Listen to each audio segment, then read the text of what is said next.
Hello everyone, welcome to Commerce Positivity. This is Shifali here and today we are going to discuss about methods of performance appraisal.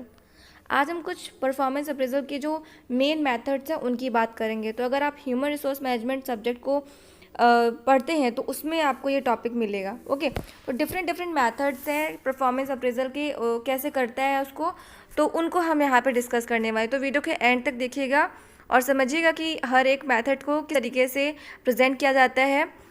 तो चलिए start करते हैं आज का video को start करने से पहले अगर आप चैनल पर न्यू है तो अभी चैनल को सब्सक्राइब कर लें और वीडियो को शेयर करें, अपने कमेंट्स के थ्रू बताएं आपको वीडियो कैसा लगा। ओके, तो चलिए स्टार्ट करते हैं। सबसे पहला मेथड है confidential report. The supervisor makes an evaluation of such characteristics of his subordinates as intelligence, loyalty, attendance, conduct, character, etc. This is the most traditional method and is still in use in a number of Indian organizations, particularly in public sector. तो जो ये confidential report जो है इसमें क्या होता है कि जो सुपरवाइज़र होता है वो जो है एक जो सबऑर्डिनेट जो होते हैं, मतलब हर एक जो इंडिविजुअल एम्प्लॉय होता है उनके जो परफॉर्मेंस है, उनकी जो स्किल्स है, उनकी जो लॉयल्टी, इंटेलिजेंस है, इनको इवेल्युएट करता है और उसकी बेस पर उनकी कैरेक्टरिस्टिक रिपोर्ट तैयार करता है। ठीक है, तो ये एक ट्रेडिशनल मेथड है परफॉर्मेंस अप्रेजल का, बट इसको आज भी इंडियन ऑर्गेनाइजेशंस में यूज़ किया जाता है। यूजुअली पब्लिक सेक्टर में इसको ज़्यादा यूज़ किया जाता है। ओके, सो ये एक परफॉर्मेंस अप्रेजल का बहुत ही ट्रेडिशनल मेथड है जिसमें हर एक एम्प्लॉय की जो लॉयल्टी है, उसकी इंटेलिजेंस है, उसकी क्या स्किल्स हैं, उन सभी को इवेल्युएट किया जाता है। ओके, तो इस तरीके से ये मेथड है काम करता है, इसमें कुछ खास नहीं। नेक्स्ट है graphic rating scale method. So it measures the degree of characteristics required for adequate performance of the job. तो इसमें कुछ जो बहुत ही बेसिक और इम्पॉर्टेंट जो करेक्टरिस्टिक्स होती हैं एक एम्प्लॉयज़ में होनी चाहिए उनको मेज़र किया जाता है। It consist of a number of characteristics and qualities which are judged on a point scale like 3, 4, 5, 6 और 7 और मोर.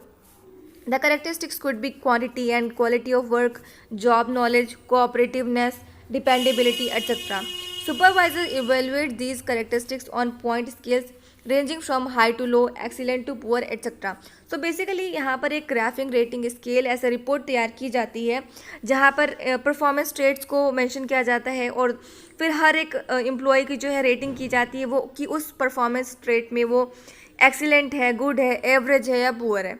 तो इस तरीके से उनकी ग्राफिक रेटिंग स्केल जो है तैयार की जाती है, पूरी रिपोर्ट होती है और उस बेस पर उनके परफॉर्मेंस को जज किया जाता है, चेक किया जाता है। ओके, तो ये सारे कैरेक्टरिस्टिक्स जो होते हैं एक एम्प्लॉय की चेक करने के लिए परफॉर्मेंस अप्रेजल की एक बहुत ही अच्छी टेक्निक है या फिर एक मेथड है। ओके, आई होप आपको समझ में आ रहा होगा। अगर आपको कुछ क्लियर नहीं होता है तो आप कमेंट बॉक्स में ज़रूर मेंशन कीजिएगा, मैं दोबारा फिर उसको एक्सप्लेन कर दूंगी। ओके, नेक्स्ट है रैंकिंग मेथड। तो नाम से ही क्लियर हो रहा है, मतलब उसमें रैंक प्रोवाइड की जाती है हर एक एम्प्लॉय को उनके परफॉर्मेंस के बेस पर। So one of the simplest method of performance appraisal is ranking method. Supervisor evaluates all the subordinates under him on an overall basis and then rank orders them from exceptional to poor. Each rank indicate the position of employee in relation to other under the same supervisor. तो यहाँ पर हर एक employ को एक range जो है rank दी जाती है उनके करेक्टर्स के बेस पर, उनकी परफॉर्मेंस के बेस पर कि वो एम्प्लॉई ऑर्गेनाइजेशन में अपना कितना जो है प्रोडक्टिविटी दिखा रहा है, वो कितने अच्छे से अपनी परफॉर्मेंस कर रहा है और ऑर्गेनाइजेशन के गोल्स को कंप्लीट करने में वो कितने एफर्ट्स लगा रहा है, उसके कितने अच्छे एक्शंस वो ले रहा है। तो हर एक एम्प्लॉय की परफॉर्मेंस को देखा जाता है और उसके बाद उनको रैंक प्रोवाइड की जाती है। ओके, तो ये है रैंकिंग मेथड जिसमें आप जैसे बेसिकली स्कूल में होते हो तो आप क्लासेस में जो होता है ना, हर एक स्टूडेंट को रैंक प्रोवाइड की जाती है उनके परफॉर्मेंस के बेस पर। बिल्कुल उसी तरीके से जॉब में होता है, ऑर्गेनाइजेशन के हर एक एम्प्लॉय की परफॉर्मेंस को चेक किया जाता है और उनको इवेल्युएट किया जाता है, उनकी परफॉर्मेंस को चेक किया जाता है और उसके बेस पर उन्हें रैंक प्रोवाइड की जाती है। ओके, नेक्स्ट है critical incident method. In this method, first of all, a list of good and bad on the job behavior is prepared for each job. A few judges are asked to rank how good or how bad a particular behavior is. The next task is to train supervisors in taking notes on critical incidents or outstanding examples of success or failure of the subordinates in meeting the job requirements. The incidents are immediately noted down by the supervisor as you observe them. So critical incident method में सबसे पहले तो एक list prepare की जाती है good और bad जो परफॉर्मेंस होती है उसकी, कि कौन सा बिहेवियर जो है एम्प्लॉय का वो सही है और कौन सा बिहेवियर गलत है, एक ऑर्गेनाइजेशन के गोल्स के अकॉर्डिंग और वहाँ पर काम करने के हिसाब से हर एक एम्प्लॉय का।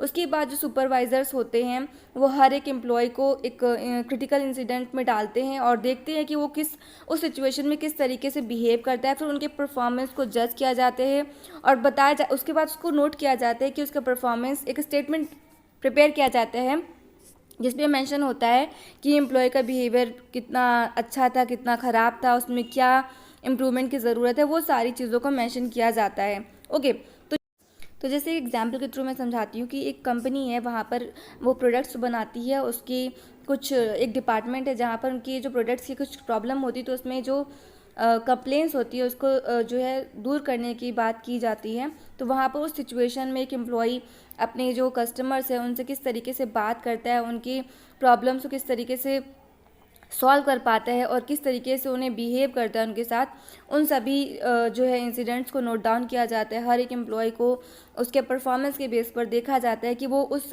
क्रिटिकल इंसिडेंट के में किस तरीके से बिहेव करता है और उस हिसाब से जो है उस क्रिटिकल इंसिडेंट मेथड के अकॉर्डिंग जो है जो सुपरवाइजर्स होते हैं वो सबऑर्डिनेट्स की एक परफॉर्मेंस रिपोर्ट तैयार करते हैं। सो इस तरीके से जो है क्रिटिकल इंसिडेंट मेथड जो है वर्क करता है। आई होप आपको समझ में आ रहा होगा। नेक्स्ट है management by objective. In this method, subordinates in consultation with the supervisor set out short-term objectives followed by specific action that he has to carry out. The goals are jointly set and are action-oriented. At the end of the specified time period, the activities are jointly reviewed by both the subordinate and the superior, and depending on the performance of the goals, are modified or redesigned for the next period of time. So basically ये एक ऐसा method जिसमें subordinates और supervisors मिलकर organisation के goals को discuss करते हैं, एम्प्लॉयज़ से क्या गोल्स हैं, उनकी क्या नीड्स है, उनको देखा जाता है और फिर दोनों के गोल्स को कैसे कंप्लीट करना है, कैसे अचीव करना है, उस पर काम किया जाता है, उस पर एक्शंस लिए जाते हैं। सो बेसिकली यहाँ पर जो ऑर्गेनाइजेशन होती है उसके गोल्स और फिर हर एक डिपार्टमेंट के जो काम है उसके बेस पर उनके जो गोल्स हैं उनको सेट किया जाता है और उस हिसाब से हर एक एम्प्लॉय के परफॉर्मेंस को देखा जाता है कि वो किस तरीके से अपने ऑब्जेक्टिव्स को फुलफ़िल कर पा रहा है। ओके, तो इस तरीके से यहाँ पर परफॉर्मेंस को जज किया जाता है, उसको चेक किया जाता है हर एक एम्प्लॉय को, हर एक डिपार्टमेंट के एम्प्लॉय के परफॉर्मेंस को।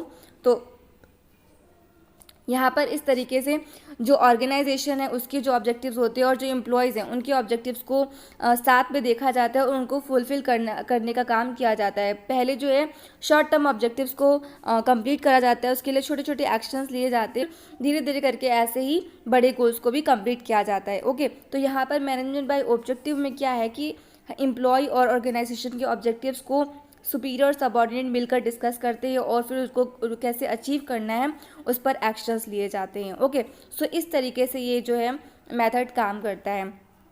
तो आज के लिए बस इतने ही मैंने मेथड्स को डिस्कस किया है और अगर आपको वीडियो अच्छा लगा है तो लाइक ज़रूर कीजिएगा। कुछ समझ में नहीं आया है तो कमेंट बॉक्स में मेंशन कीजिएगा कि आपको क्या प्रॉब्लम हुई समझने में, तो मैं उसे नेक्स्ट फिर से एक्सप्लेन कर दूँगी। And thanks for watching this video.